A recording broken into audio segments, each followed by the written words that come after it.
I greet you in Jesus' precious name. It is Saturday morning, the 11th of January, 2025, and this is your friend Angus Buchen with a thought for the day.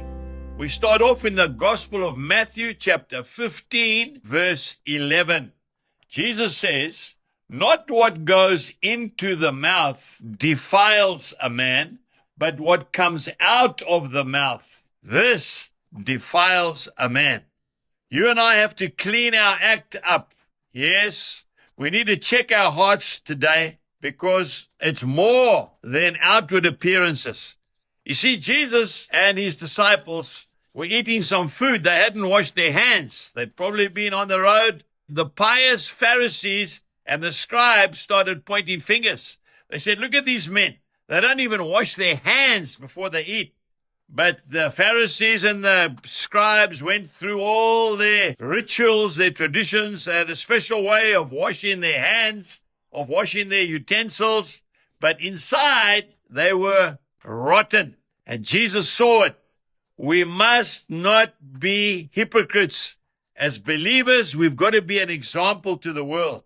Jesus is more interested in the inside of a man or woman than the outside appearance of a man or a woman.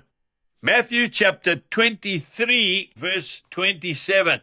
"Woe to you, scribes and Pharisees, hypocrites, for you are like whitewashed tombs, which indeed appear beautiful outwardly, but inside are full of dead man's bones and all uncleanness." You see, it's hypocrisy that keeps a lot of people from turning to Jesus Christ. Mahatma Gandhi himself said he would have no problem following this man Jesus, but he cannot reconcile himself to the followers of Jesus. We've really got to start to clean the inside up first.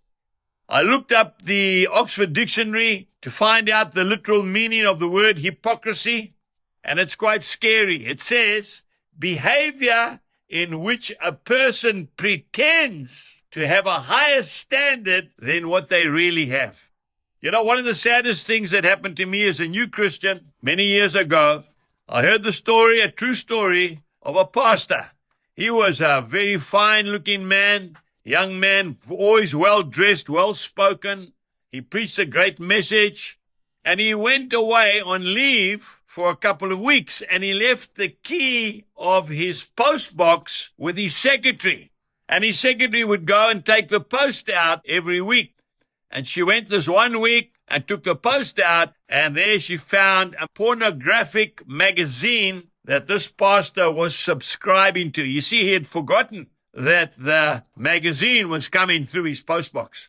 And that destroyed his ministry. After that, he left town. I want to say to you, let us be very careful that we walk the talk. Jesus bless you and have a wonderful day. Goodbye.